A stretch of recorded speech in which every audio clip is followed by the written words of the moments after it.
Signore e signori, buonasera. Welcome to New York University, Casa Italiana, Zerilli-Marimò. First of all, it's a great pleasure for me to welcome back dear colleague, a wonderful scholar, Professor Lucia Re, to the Casa. It has been too long since her last appearance on this stage when she talked about Eleonora Duse. And I'm going to leave the formal pleasure and honor to introduce her to the chair of the Department of Italian Studies. I just want to say something about the topics that you see: Naples 1936, Benedetta, Aeropoetry, Futurism, and Fascism. If you're even remotely interested in these topics, I assume that's the reason why you're here, aside that for the pleasure of listening to Professor Re. We are working on a wonderful exhibit that we are going to have here at the Casa.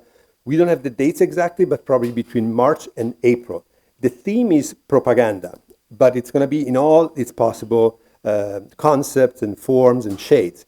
And it's with works coming from the Fondazione Cirulli in Bologna, and it will include political posters, publicity, advertisement, photographs, sculptures, everything that has to do with propaganda, concentrating on the years of fascism, therefore, probably with the section on the impresa of Balbo, the crossing of the ocean, and other chicche of this kind. So knowing that in this crowd I would find a perfect target audience for that exhibit, I just wanted to give you this little anticipation before listening to Professor Re. And before calling Professor Merjan, I just want to tell you that he's the chair of the Department of Italian Studies. He's an art historian. We are very proud as Department of Italian Studies to have not only scholars of literature, but also historians and art historians like Cara. His previous book on the Chirico is fundamental book, especially about the Chirico in Paris and his relationship with French culture. His new book is forthcoming, and it's going to be on Pierpaolo Pasolini and contemporary art. And without further ado, please welcome Professor Ara Merjan. Thank you, Stefano. I am interim chair of the department, and despite being here for 10 years, I, like our distinguished guest, am still Californian in my heart. And although evidently it's going to be a 30-degree temperature change, so I won't be dressed like this tomorrow. I figured I'd do it while I could. It's really a pleasure to have with us Lucia Re, who is, as you can tell, if you didn't already know, professor of Italian literature at the University of California at Los Angeles. She received her BA from Smith College and her PhD in comparative literature from Yale. And the difficulty of even synthesizing her achievements and publications is incumbent upon me, and I'll try my best. Most recently, she was the invited visiting scholar and endowed lecturer at the University of Notre Dame, its Center for Italian Studies, and was also elected in 2017 to the International Distinguished Faculty Board for new experimental international doctorate in philology, literature, film, and performance studies at the University of Verona. She's, of course, the author of numerous publications. I would mention just briefly her prize-winning volume on Calvino in the Age of Neorealism, a book that is regularly taught in courses, including my own. A couple of different books of translations of the poetry of Amelia Rosselli, and most recently coming out a volume on Italian literary modernism and Africa, a subject that Professor Re has worked on in a number of different areas, with a very incisive article on Marinetti's first futurist novel, Mafarca, The Futurist, and a number of different areas, which I presume will come together in this new volume. She is an active reviewer and publisher of peer-reviewed articles, and I think most importantly, she is a wonderful mentor. And in my personal experience, I've known Lucia since I was a graduate student and then a postdoc, and we organized a conference together at Harvard more than 10 years ago on Futurism along with our friend and colleague Claudio Fogu. But she's always, and this is very much not the case with all senior professors, someone who's incredibly generous to junior scholars, is fun, is approachable, and is open-minded to the ideas of younger people, even as she was an incredibly distinguished already figure in the field of Italian studies. So it's with genuine pleasure that I welcome to NYU, and please join me in doing so, Professor Lucia Re.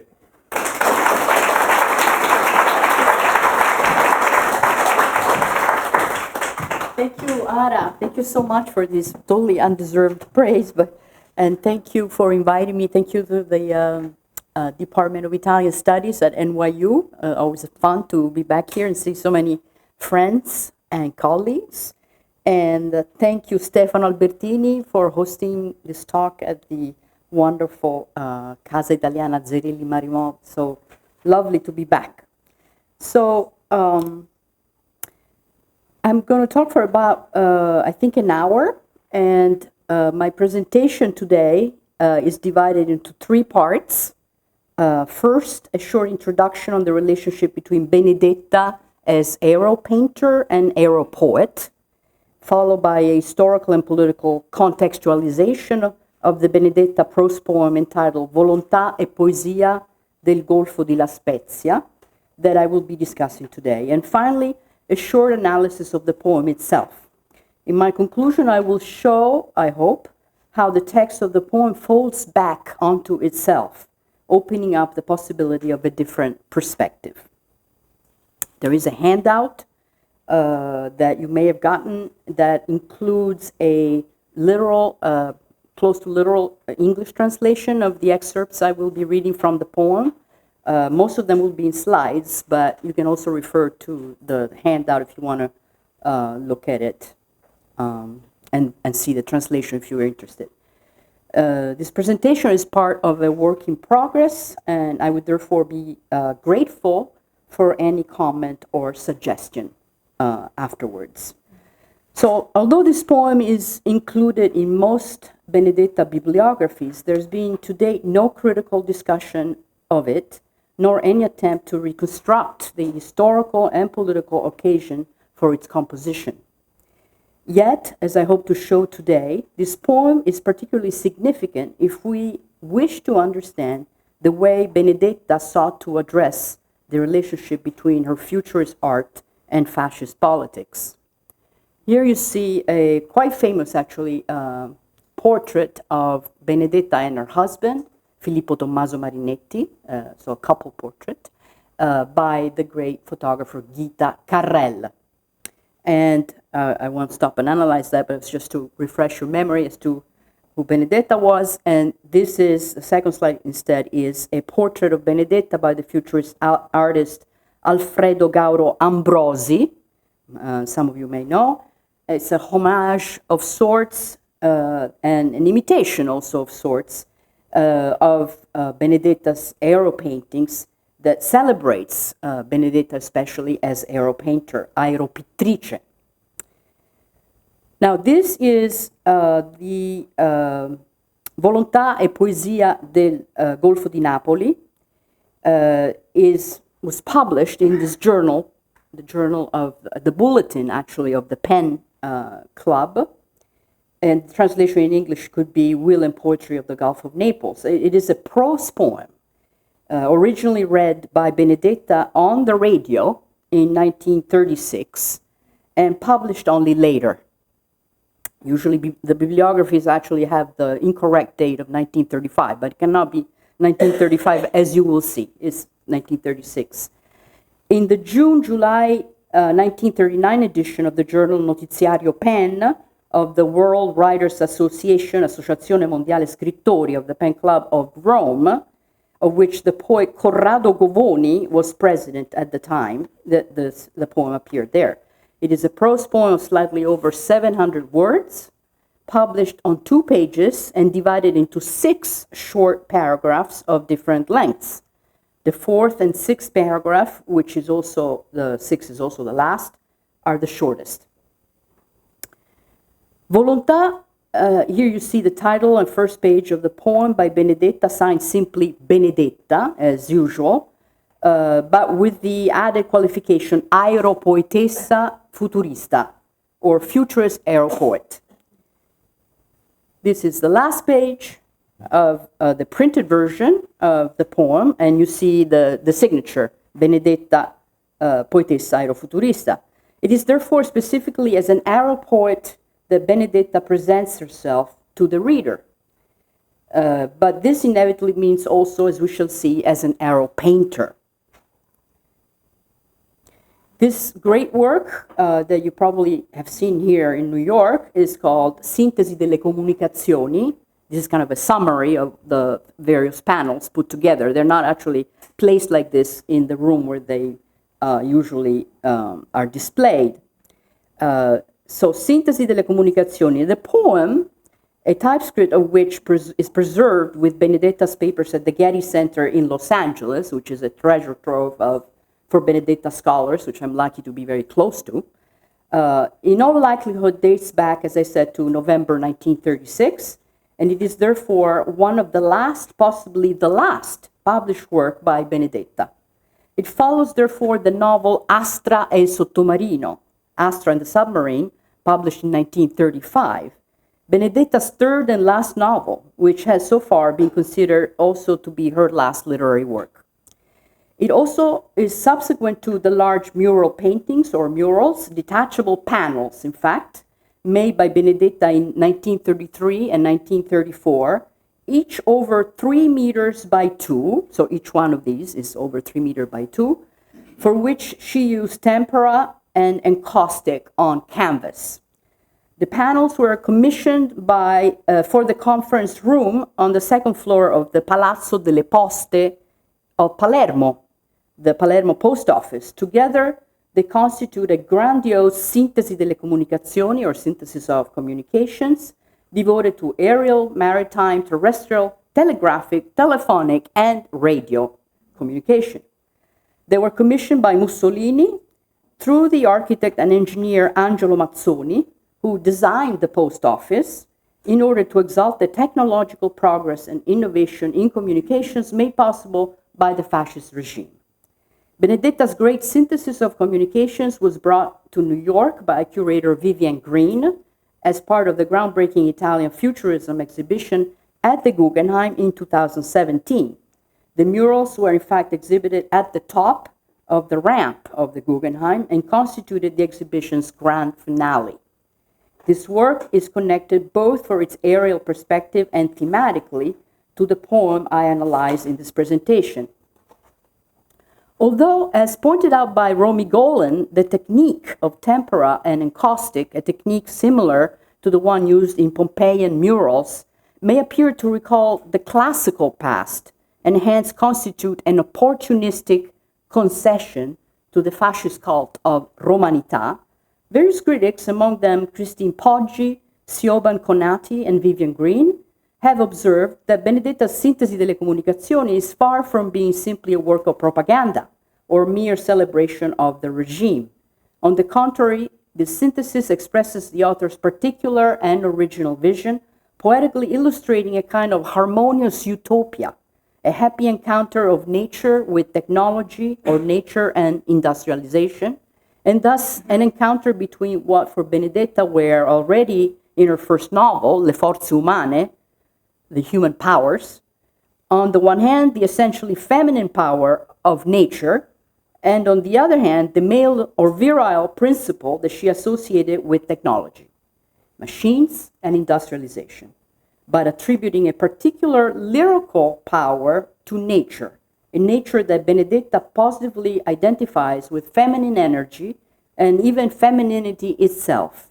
In other words, with being of the female gender and intrinsically capable to create, continue, and multiply life. This is for Benedetta a powerful form of being, conceived by Benedetta also as a creative principle in terms of the symbolic power of the maternal, in a way that is certainly original and definitely antithetical to early futurism, of which Benedetta overthrows the misogynist presuppositions. Benedetta is creator of literature and art, always under the symbolic sign of the maternal, generated and gave life to numerous works in multiple aesthetic modes, becoming an indisputable protagonist of the artistic and literary avant-garde scene between the wars. She embodied furthermore the role of woman as artist and intellectual that both early Futurism and a large sector of Fascism doubted or mocked condescendingly, attributing instead to women essentially a limited, predominantly reproductive and domestic role. She also inspired a generation of younger women artists, including Adele Gloria, Laura Serra, and Maria Goretti. I'm not going to go into that today, but it's, I think, a good point to keep in mind. The pictorial synthesis that you see evoke the multisensory, dynamic, and fluid experience of an observer that is flying in an airplane. The mural panels, in fact, simulate specifically the sensory excitement of a mobile and freely moving observer. Already in the mid-1920s, Benedetta had experienced flying, and in 1929, she co-signed with the futurists Balla, De Pero, Dottori, Filia, Prampolini, Somenzi, and Tato, many of whose works you may have seen at the exhibition at the Guggenheim, the Manifesto dell'Aeropittura, Manifesto of Aeropainting, later stating, as reported by Franca Zoccoli, art historian, that many of her paintings were the risultati plastici, or plastic results, of flights over Rome, Milan, the Apennines, and then Palermo, Tunis, Algiers, and the Mediterranean. Most aero paintings by Benedetta, however, as has been observed by several critics, are not, contrary to those of many other aero painters, realistic or mimetic representations of airplanes or even of aerial topographical perspectives on specific places, but rather original and often fantastic visions, cosmic and lyrical, inspired by the experience of flight and by the contemplation of the earth, of the sea, and of the sky, with associations that are often metaphysical, mystical, and cosmic, as is typical of Benedetta's art. In fact, with their complex play on perspectives inspired by flight and being entirely devoid of human figures, Benedetta's pictorial compositions pull the observer up, high above the surface of the earth, towards a cosmic and spiritual dimension that implicitly transcends the confusion, noises, violence, and insecurity of the present, with its conflicts, its political turmoil, and bombastic claims. Benedetta chooses instead to channel the observer's attention towards the harmonious integration and interconnection between the forms and colors that represent nature and those that refer to the technology of flight and communications. This other painting, entitled Cime Arse di Solitudine, is much smaller, more traditional actual oil painting, is very typical of Benedetta's aero painting, especially in the later phase. The transcendent and cosmic tendency in Benedetta's aero painter develops even more and has been often noted by art historians in works such as the painting you see here, which dates almost certainly, and that's the reason I show it to you, from the same year as our poem, 1936. The first paragraph of the poem that I'm about to show and read to you provides the reader with a specific spatial and temporal framework and clarifies the intention, first and foremost a celebratory intention, both of the spectacle that the poem proposes to visualize for the reader or listener, narrating it almost cinematographically, and of the poem itself in a kind of metatextual self-reflection. The spectacle evoked by Benedetta in her poem was a particularly important celebratory moment for the fascist regime, which was at the time at the peak of national consensus in Italy. On November 26, 1936, in honor of the official visit of the Hungarian admiral and regent of the Kingdom of Hungary, Miklos Horthy, and in the presence of the Italian King Victor Emmanuel III, a great rivista navale, or naval review, with demonstrative military exercises took place in the Bay of Naples. This was an event where the whole of the Italian Navy, including warships and submarines, was paraded to be reviewed by the Hungarian regent, the king, and Mussolini, and viewed and admired by the public at large. The Kingdom of Hungary, economically devastated by the recession, the worldwide recession, depression actually I should say, at the time benefited from economic trade with both Italy and Germany, but had yet to become embroiled in what was to be the Pact of Steel and then the Axis. This was a pivotal moment, a threshold moment of sorts, and Horthy's visit marked the beginning of what would soon turn into a deadly alliance. The spectacle of this specific review, and in particular of the water landing of the Duce himself, who arrived descending from the sky by seaplane to take part in it, is a specific theme of the prose poem by Benedetta. A brief historical note is necessary at this point. In November 1936, the war in Africa, which started only about a year earlier, in October 1935, had come to a triumphal ending for the regime, in spite of the sanctions imposed by the League of Nations after Italy's invasion of Ethiopia. After seizing Adwa first and then Aksum and Makale, followed by Ambar Adam and the Amba Alaji, and finally the occupation of the capital city of Addis Ababa, the Italians prevailed. With the help of air power and poison gas, they ultimately crushed the Ethiopian forces. The Duce himself, on May 9th, 1936, declared from the famous balcony in Piazza Venezia, l'Italia ha finalmente il suo impero. Italy finally had its empire.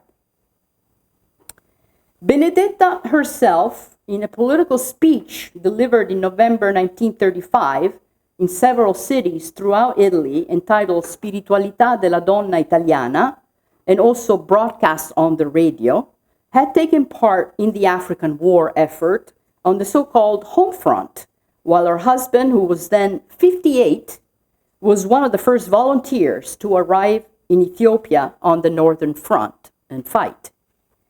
Benedetta's speech encouraged Italian women to give their support to the war in Africa. It was published on the front page of Il Giornale d'Italia, on the upper right-hand column where the blue arrow is, just under the headlines announcing the Italian attack on Makale or Mekelle in Ethiopia, and patriotically underlining the coincidence with the anniversary of the Italian victory at Vittorio Veneto at the end of course, World War I. Benedetta composed her prose poem, Volontà e poesia nel golfo di Napoli, and then read it in one or more broadcasts, and I need to do more research on these broadcasts. I've not been able to track them down yet.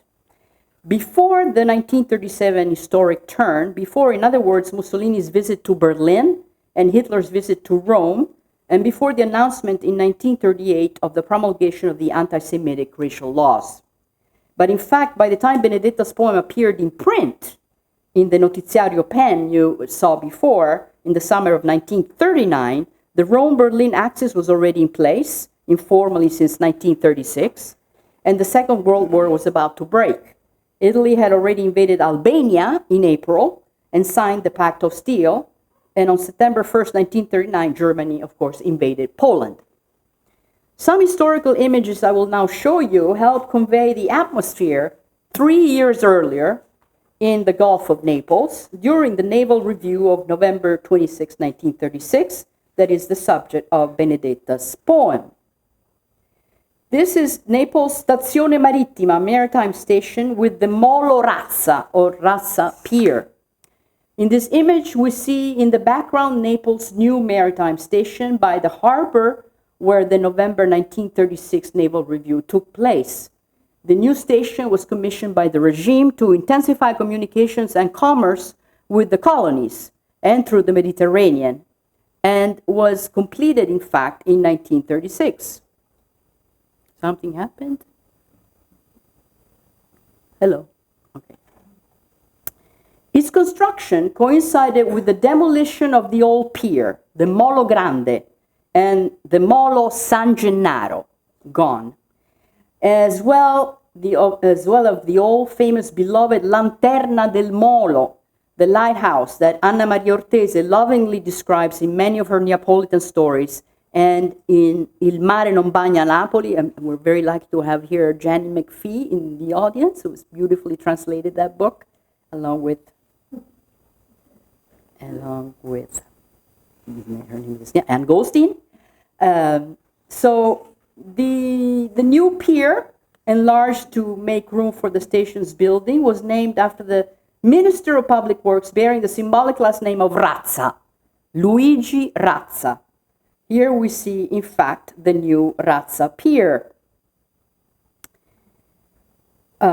Naples new station, the Stazione Marittima, with, of course, Vesuvius in the background. And here we see the King of Italy himself, Victor Emmanuel III, and the Regent of Hungary reviewing the troops. In these photographs that is from the archive of the Istituto Luce, as most of these images are, not all, but most of them. In this photograph taken from the Istituto Luce archive taken on the day of the review of November 1936, we see King Victor Emmanuel III and Horthy at the harbor of Naples, with the castle of Damasio and Gioino behind them, accompanied by officers as they review the troops before embarking on the cruiser Zara. Here you see instead an image of the crowd, the huge crowd gathered along the Razza Pier to watch the naval review, which was in fact a great, perfectly orchestrated mass spectacle typical of fascist propaganda.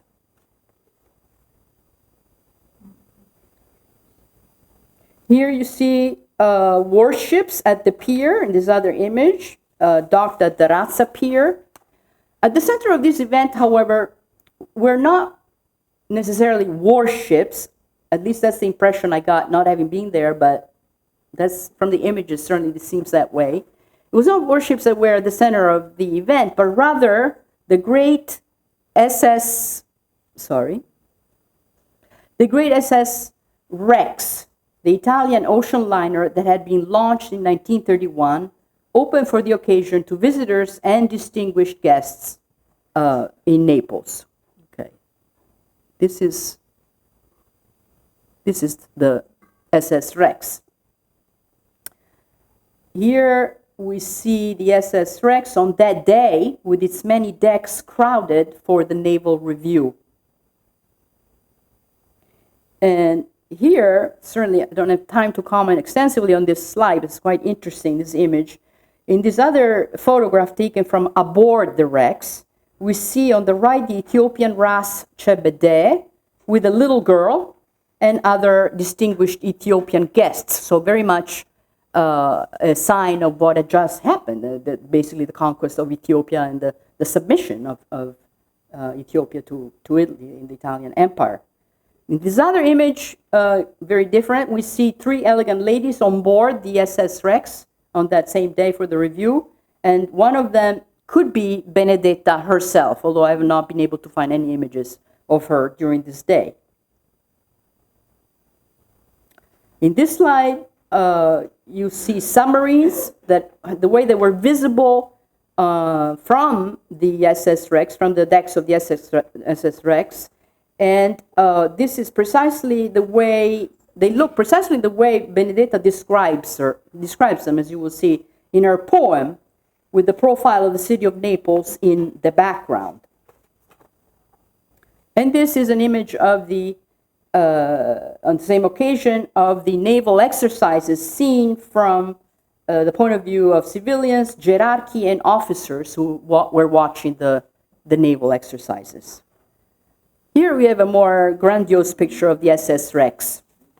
Il Rex, it's an ocean liner that has a mythical status in Italian culture. Many writers, including Anna Maria Ortese, have written about it. Films, Fellini's films celebrate the Rex in a couple of occasions. So it's a boat that has a kind of mythical status in Italian culture, and also very crucial here to this poem. It was launched, the Rex was launched in 1931. It was the peak of modernity, and it was a symbol of the new fascist effort to modernize the country and technological progress.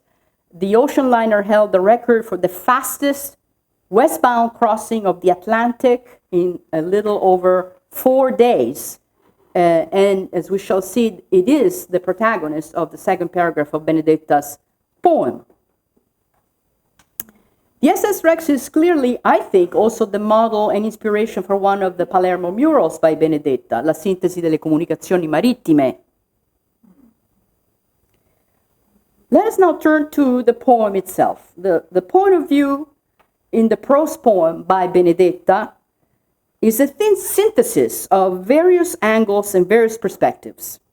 They vary from an initial panoramic and aerial view at the beginning that embraces the whole city of Naples and its Gulf, to a collective and impersonal point of view in the second paragraph that illustrates the experience of the crowd embarking on the SS Rex to climb step by step to the highest deck, from which the spectacle around can best be taken in and admired. In the third paragraph, as we will see at the center of the poem, the point of view switches from the collective and impersonal to the personal point of view of the author, who therefore here at the center of the poem, and then again in the paragraph that follows, represents herself, or rather thematizes her own gaze and as active and participant, an integral part of the narrated action and responsible for the revelation and interpretation of the ongoing spectacle. In the first introductory paragraph, description of the environment is dominant, or rather of the great theater on which the celebration will take place. Benedetta's language is simple and essential. Punctuation is reduced to a minimum. In the whole text, there are only 6 commas and there are no semicolons. There are instead more colons and full stops. Benedetta makes a synthetic use of numbers expressed as both Arabic and Roman numerals rather than written out. Verbs are almost exclusively in the present tense. The syntax without too many wires, but also not entirely wireless, as early futurist poetry required. And the immediate notations of sensory perceptions reflect the synthetic principles and lyricism of futurist aesthetics, but there is no orthographic deformation of words, onomatopoeia, or neologisms, all things that appeared in a lot of futurist poetry.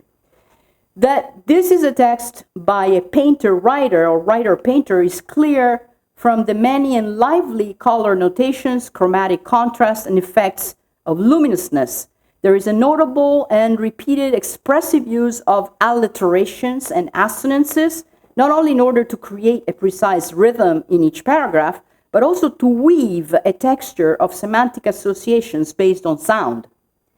The rhythm is slower and more leisurely in the first paragraph, and it progressively intensifies in the second with an effect of acceleration that culminates in the central paragraph, the third, and widens, slowing down in the last 2 paragraphs, as in a musical score, before reaching the finale, which consists of a single sentence, which is also the only relatively long sentence in the text. Already from the first paragraph, Benedetta's use of her own symbolic system becomes evident, a system that divides the universe in a feminine force field, to which belong almost everything that is nature and the essentially infinite impulse to give life and create, and a masculine force, a force field that corresponds to technology, industrial production, and hence modernity. Only through the reciprocal encounter of these 2 complementary force fields can the utopian harmony that constitutes the visionary horizon of Benedetta's great murals in Palermo come into being. In this synthetic poem, Naples with its Gulf and its people occupy a decisive yet ambiguous position.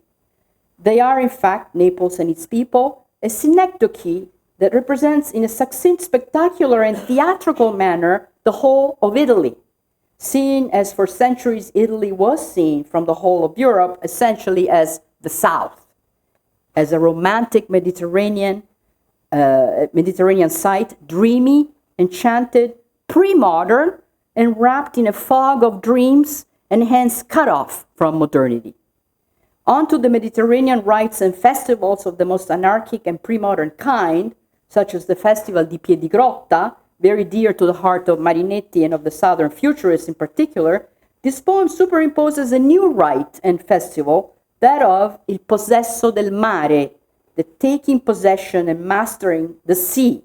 The Benedetta's text presents from the very beginning as the deeper meaning of the Naval Review of November 26. This has obviously political implications that Benedetta will make entirely explicit in the poem, especially with regard to the imperialist notion of the Mare Nostrum, our sea, though Benedetta refrains from using such an antiquated formula. So here is the text, Volontà del golfo di Napoli, 1936. You can see it both in the slide and in the handout.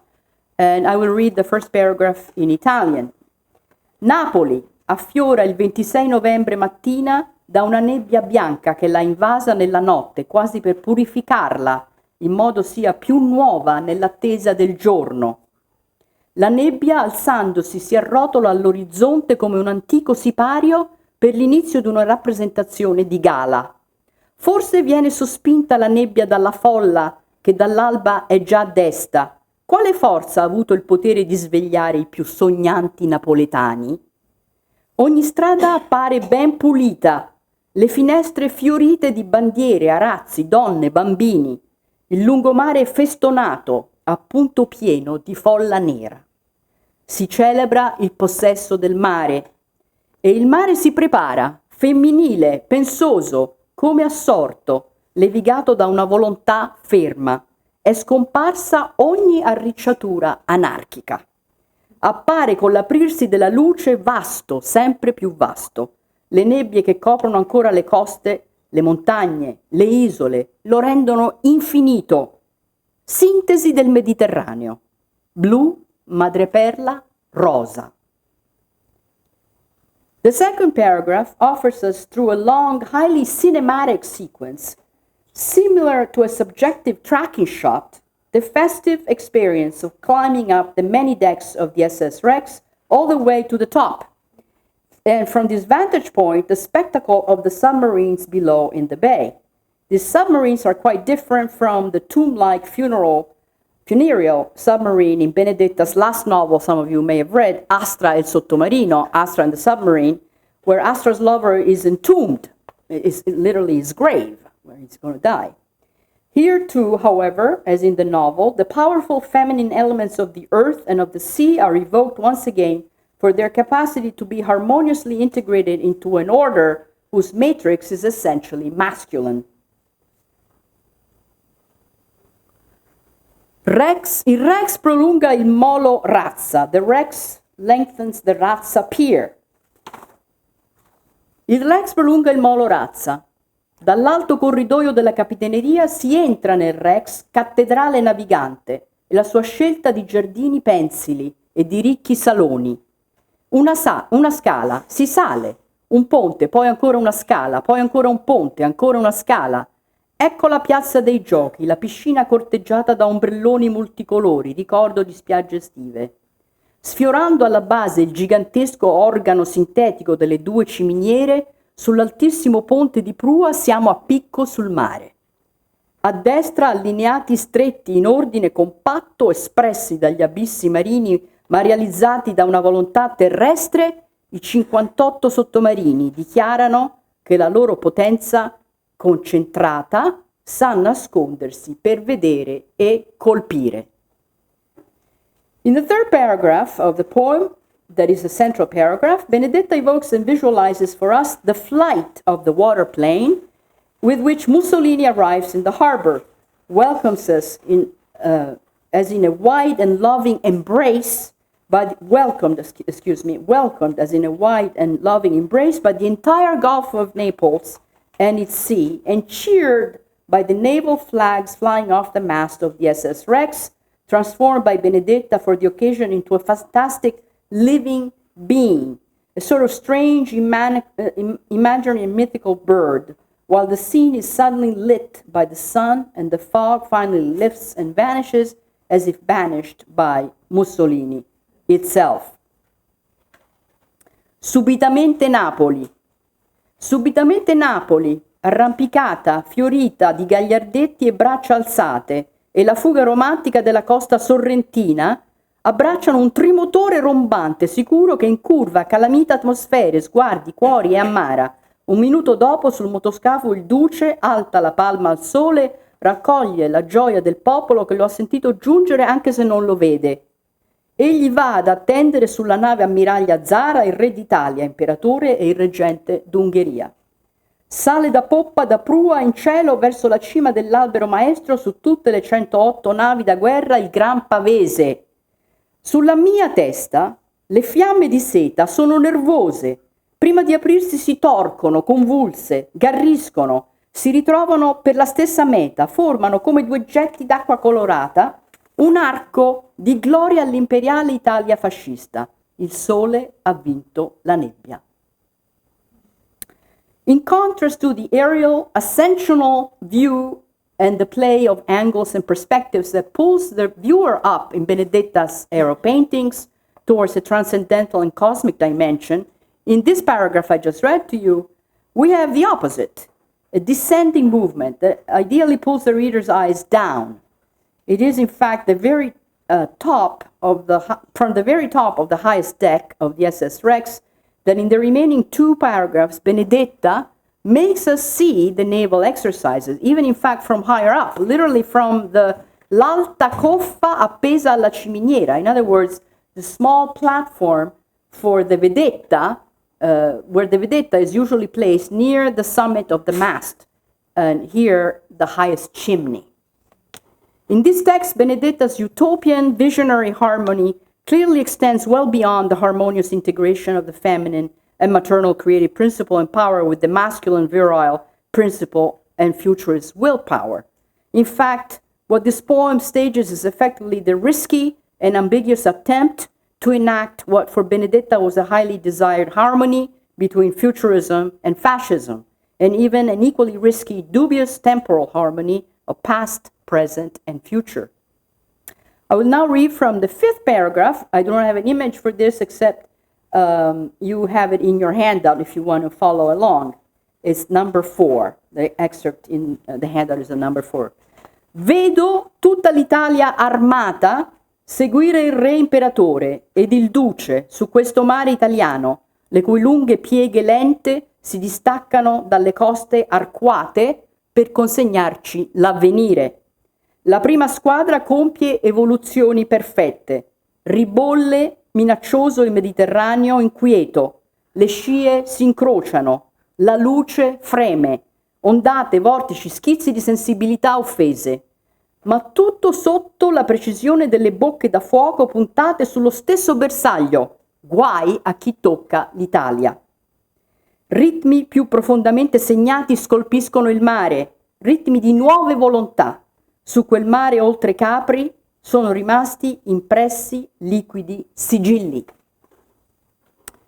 But it is the evocation of imperial Rome, with an inevitable allusion to the past of classical antiquity and the cult of Rome, so dear to Mussolini, but so abhorred by Marinetti and the earlier futurists, that gives us a precise sense of how much this poem, however heartfelt it may be, represents a risky, daring, and indeed perilous dare for Benedetta, and makes this poem most certainly a fascist poem.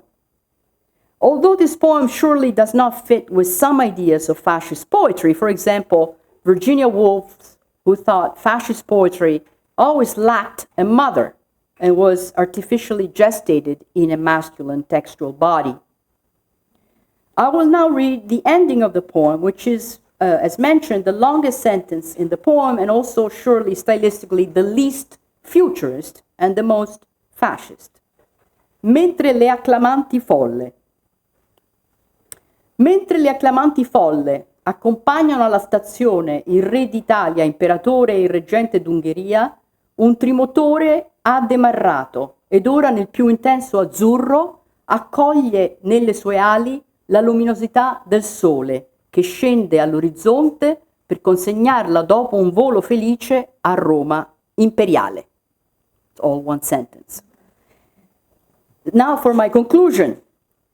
There is, however, at the heart of the long penultimate paragraph, yet another ascending movement, an opening up towards a higher dimension that we may define as both a squarcio towards the sacred or a glimpse of the sacred, though Benedetta never subscribed to the more literal arte sacra futurista mode and the Christian themes favored instead by the younger futurist Filia, for example. And a self-referential, metatextual moment, almost a second signature hidden in a fold in the text. For in the name itself of Benedetta, there is an implicit allusion to the woman who is blessed among all women. And thus also clearly an allusion to Benedetta's favorite theme of the feminine and maternal power. The gaze of Benedetta Aeropoetessa in the poem is directed further up. She looks beyond this theater and this particular scene, and I quote, oltre i faraglioni immobili ai piedi della facciata mistica del monte Tiberio, che alto innalza la Madonnina serena, sola lassù, a placare qua giù il tormento umano. This Madonnina is none other than the ancient child Madonna of Santa Maria del Soccorso, a small chapel erected upon the ruins of Tiberius's villa in Capri, and traditionally dedicated to the birth of the Virgin from the virgin womb of her mother, Saint Anne, two virgins. A miraculous and fantastic birth in many respects, since according to some sources, the child, Mary, was born and sprang out of Anne's womb already fully grown, an adult, ready to become herself a mother. This Madonnina was traditionally the protectress of sailors, and the celebration of her miraculous birth date back to the 8th century. Her cult furthermore overlaps in the area of Naples with the even more ancient Mediterranean cult of Isis, goddess of maternity and fertility. Benedetta, who went to Capri often and knew the island very well, was surely aware of this genealogy. In this fold in the text then, or we could call this textual moment an opening, a tear, open in the fold on the surface of this otherwise extremely smooth and polished prose poem, we find, and this is my conclusion, an allusion to the symbolic feminine and maternal power, a power that is life-giving and life-affirming, that remains the most authentic cipher of Benedetta's originality, not only as aeropoetessa, but in all of the different modes of her creativity. Thank you.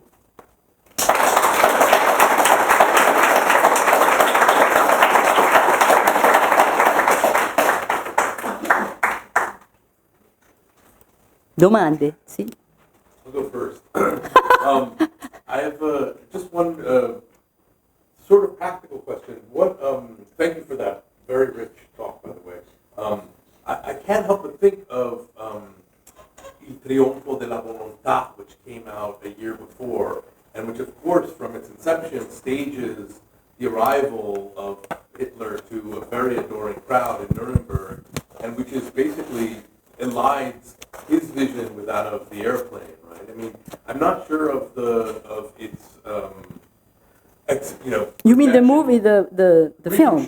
Yeah, Triumph of the Will. I'm not sure of its projection history in Italy, but I can't help but wonder if Benedetta didn't have that in mind, because it's the same idea of the Duce arriving to a military review, and the sort of elision of his vision with the airplane is the same kind of operative mode. Yeah, thank you for that.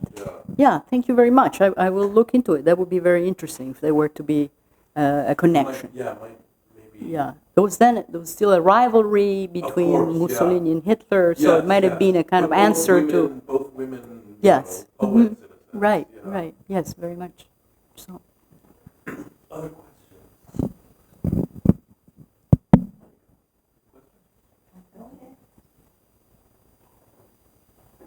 Thank you very much. I appreciated the poetry.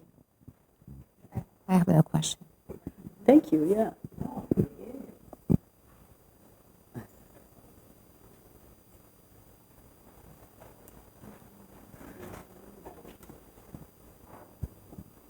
Thank you so much for that wonderful talk. I was wondering if after this fantastic review of the poem and this deep reading, especially of the last paragraph, the last stanza, if it's made you rethink anything in the sintesi. That is, you had this wonderful moment looking at the Rex possibly in the second.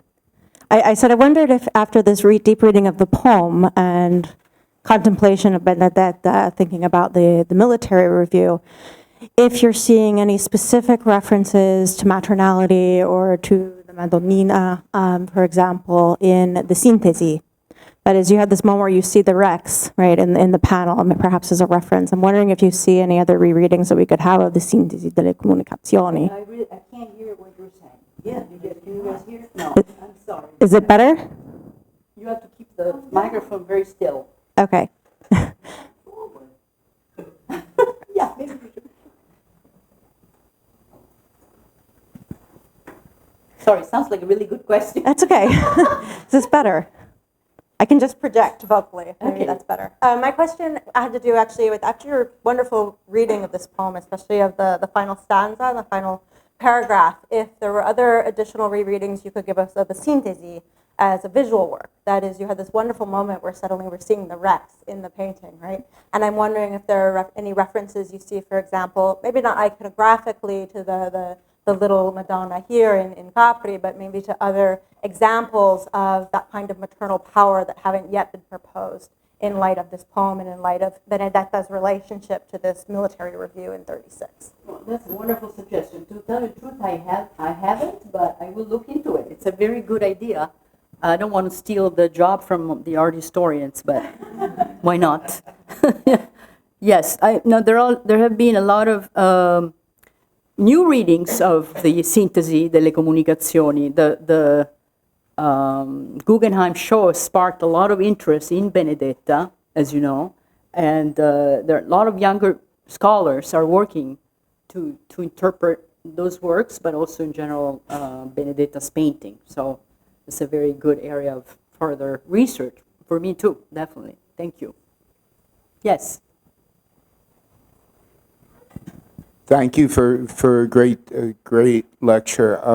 Wondering, you mentioned Virginia Woolf's little jibe against the futurists. Are you aware of any direct interaction between Ezra Pound and the futurist poets or Benedetta in particular? Yes, yes, there are references. I'm not sure whether Benedetta and Pound ever met, but there are certainly letters between the two of them that are preserved at the Getty. Yes. Between Pound and Benedetta. Yes. Are they published anywhere? Is there any? I don't think so. Not yet. Okay. Not yet. It's kind of. I'm sure there's at least one letter. Let's put it that way. There's at least one letter, but I'm not aware that it has been published. Do you know if there's been much research about Pound's interaction with the futurist poets at all? There has been some research, yeah. It's certainly an interesting juxtaposition, let's say. Yeah. But I mean, the reason why I find this poem so interesting is that, of course, it's not like I discovered it; it was there, but it was never considered a poem because it is fascist. I think that's really the question, the larger question. What is a fascist poem? Can there be a fascist poem? So Ezra Pound, of course, is very apropos in that regard. So clearly, you understand that my answer is yes. Do you have any suggestions about where to begin investigating that connection?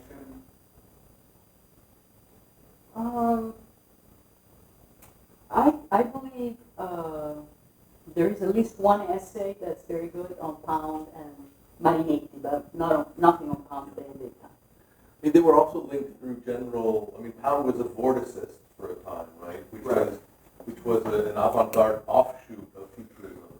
So they had a certain sort of general sympathy as avant-gardists, but Pound was very much he was for all intents and purposes still deeply rooted in the classical tradition in a way that probably Marinetti and some of the futurists would have found deeply troubling, right? I mean, he writes cantos after all in the He Vita does. Marinetti. He does include Marinetti in the cantos. There is a passage in which he talks about having a dream about meeting Marinetti, and they have a conversation. I don't recall the details of that, but it certainly it was a strong presence in Pound's mind, even though he didn't agree with a lot of the futurist principles. But as far as I know, he doesn't mention Benedetta, but they did have correspondence.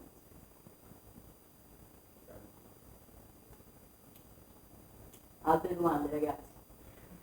Can you go back to the second painting of Benedetta's that you showed us? The Quale? Questa? circular- No, the second painting, right? Questa? That one, yeah, the Cimeri Ars di Solitudine. That has to be Vesuvio, right? I mean, that's the Gulf of Naples there. I don't know. It has to be the what? The Gulf of Naples. It's kind of Mediterranean, but I'm not sure I could identify. think- no? To me, it's more an imaginary utopian view. Synthesis of Yeah. Mediterranean. Yes. Synthesis Mediterranean. Mystical synthesis. Yeah. Yeah. I just thought maybe in the context of 36 and this moment that, I mean, when you think of all the sort of energy of the Southern futurists and evoking Vesuvio, that maybe it was, Yeah, but you see, there's nothing explosive here. It's all very Yeah. ethereal, yeah. mystical, cosmic.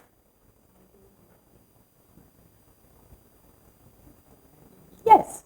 Hi. Hi. Thank you so much. This was a tremendously rich talk. I just wanted to inquire a little bit more about a point you made about, thank you. Voice is loud, but not that loud. I can hear you well. Good. Maybe not in the back. You mentioned that one of the striking things, or one of the elements that made this or marked this as a futurist or fascist poem, is its somewhat unusual punctuation or lack thereof. And I'm relatively new to futurist poetry, but it is very striking that there's an almost utter lack of commas. There's a few kind of scattered periods and colons. And I just wondered if you could expand upon that, the usage of punctuation in that way in terms of futurism and fascism and that Okay. genre. So there's nothing particularly fascist about the use of punctuation. In fact, quite the opposite. Because if you think of Mussolini's use of punctuation, he uses a lot of it, especially a lot of short sentences, with full stops and not many relative clauses. But the art of Marinetti, really, his poetics of futurist poetry involved abolishing punctuation completely. So that was his idea, the wireless imagination, because he felt that punctuation interrupted the flow of the imaginary. So he, in some poems, did away completely. Some of the early poems, early futurist poems, did away completely with punctuation. Benedetta never embraced that. Like, she was really quite original as a futurist. She never embraced the dogmas of futurism, and she always had her own original way of doing things, and that includes her novels that are very interesting, include visual works inside the novels, abstract images or semi-abstract images that are synthesis of what is being narrated and expand on it. And in the poetry, she, as you can see in this text, she has little punctuation, but she doesn't get rid of punctuation completely. So I'm not sure exactly what that means politically, but it's certainly a good idea, as you suggest, to think about that. Aesthetically, it's certainly very interesting. Yeah. And it certainly gives the sense of a kind of uninterrupted view from above, which is really interesting. And what also comes to mind is that, I'm sorry, was this read over the radio, or was it? Yes. Yeah. So you can, of course, read much more quickly when there's no punctuation to stop you, which I feel Marinetti would be enthusiastic about. Thank you so much. Any other questions? John.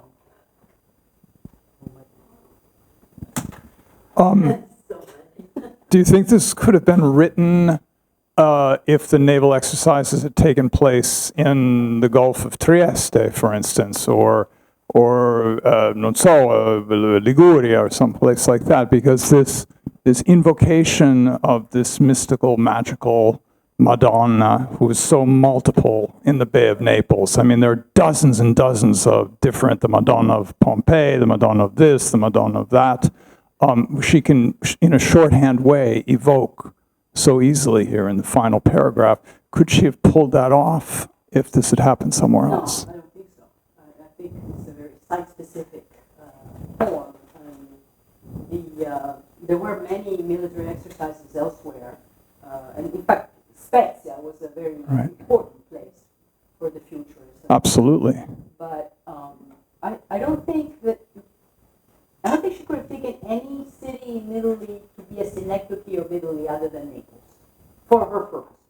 Exactly. Because her purpose was to present to the reader Italy the way Northern Europeans saw it before Mussolini, as a pre-modern, romantic, dreamy, archaic, primitive place, and to show that this was no longer the case because Mussolini and fascism had completely changed that and modernized Naples, therefore Italy, and therefore Italy was no longer vulnerable in any way.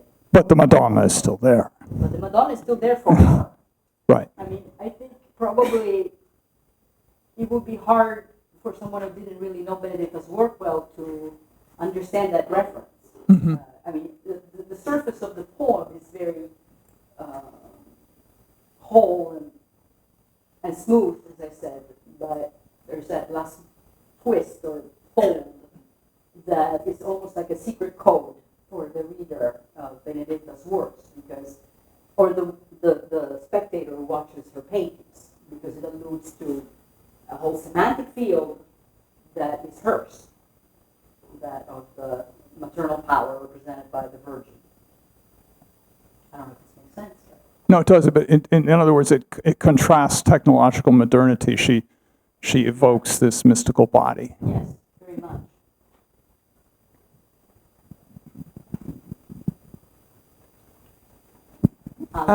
Thank you very much. It's number 4, the last 3 lines.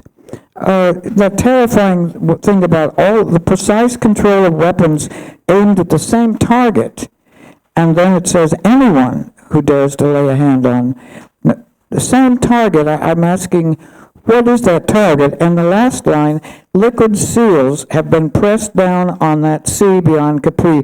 I don't, what does that mean? I'm not sure, to tell you the truth. So your first question was paragraph number 4, and you said, what is the target? Yes. The target is anyone who dares to mess with Italy. But it says the same, they're all aimed at the same target. Yeah, the target towards which all will be aimed will be anyone who dares to. There's no country implied by that. No. It really is Of course, anyone. he had many enemies at that point, so it could have been many countries. And then The seals, it's kind of a almost oxymoronic expression, because of course a seal is something you press on a letter to close it. In that sense, it's a seal, a sigillo. So the warships and the submarines are sealing off Italy, Naples and Italy, from any external enemy that might dare to invade it. I think that's the one. There's room for more, I'm sure, more interpretations there. And that's why this is the point.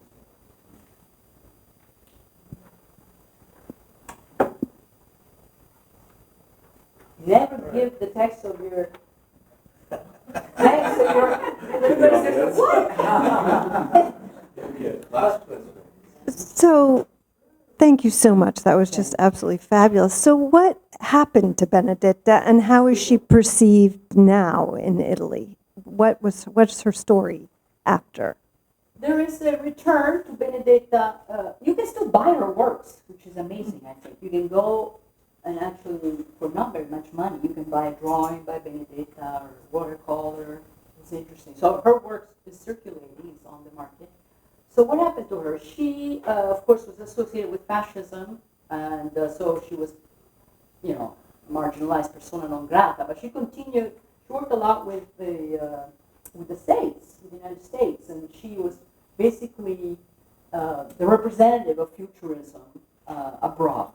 And she, I think, sold a lot of the art that was collected by Marinetti. Marinetti was a collector, and helped Futurism become better known outside of Italy. And then after about 1977, the kind of excommunication that was in place against Futurism kind of went away. There were several exhibitions, and so people started talking. Rani Crispolti, with Ricostruzione Futurista dell'Universo, was responsible really for opening the eyes of a younger generation to what Futurism was.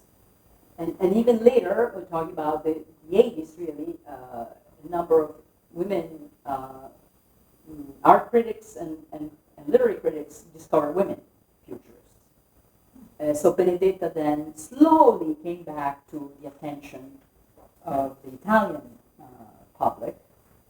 And her novels are in print. The 3 novels have been collected in a volume. You should translate them. It did cross my mind. Yeah, they're really interesting to read. In English, I think they will come up fairly well. So there's a volume of her poems, and of course the Guggenheim really brought her back. Yeah. Wow. Yeah. Thank you so much. Please join me in extending a warm thank you for Thank you. Thank you.